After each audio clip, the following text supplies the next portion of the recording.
A crazy pie-in-the-sky idea dreamt up over a few beers finally became a reality today and a new world record.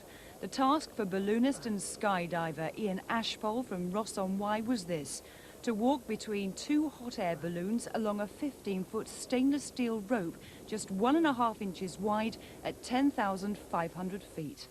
There'd been months of preparation and delays because of the weather. The early frost today was also a worry.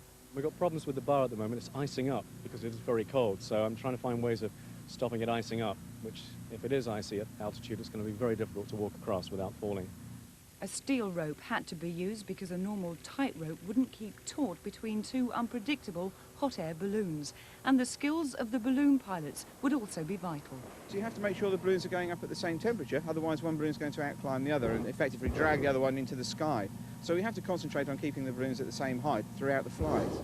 Ian's wife Louise is used to his love of stunts, but her nerves were jangling. Yes, they are, as it's getting closer and closer to the last sort of knot being tied and fuel cylinders changed over for final flight. Yes, little knots start appearing. Today there was a quick practice after all the equipment had been checked. Then the balloons were off, rising above Herefordshire to 11,500 feet instead of the planned 10,500. And so to the moment of truth. And this has to be the scariest thing I have ever done in my life. Ian, how do you feel? Absolutely terrified. Exhilarated, Ian wanted to try walking back without the balancing pole. Oh, here we go!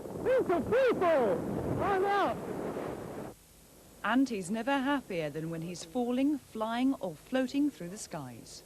When I fell off, it was like a big relief because I knew I could perhaps make it down, and as long as my parachute worked, I'd be all right. But it was almost a relief to get off it. Last year, Ian made this bungee jump out of a balloon for more than 10,000 feet. Then he didn't make it into the record books, but today's stunt guarantees him a mention and proves that ideas inspired by a chat over a pint aren't just a load of hot air. What are you doing? I think so. I think so. Have you done it before? We did a dress rehearsal, and that went very well, and although I fell off, so I'm hoping not to fall off this time. Ross On Wye, Herefordshire at 7 a.m. and Ian Ashpole is hoping to walk into aerial history. Has Mrs. Ashpole got you heavily insured? We've been trying to get that for some time, but people don't seem interested. What's about to be attempted is the world's first ever balloon-to-balloon walk, also the world's highest ever balancing act. And all that separates Ian from a 10,500-foot drop is this steel bar, and what's more, it keeps on icing up.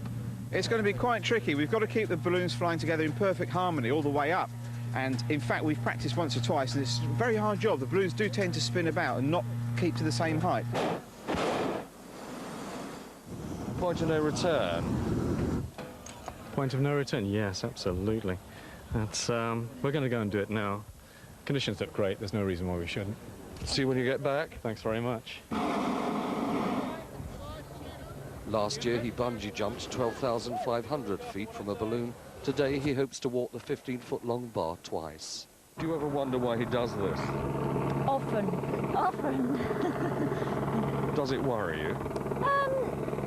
A little apprehensive. Doesn't worry me because I know all the preparation that's gone into it, and it's all reasonably safe.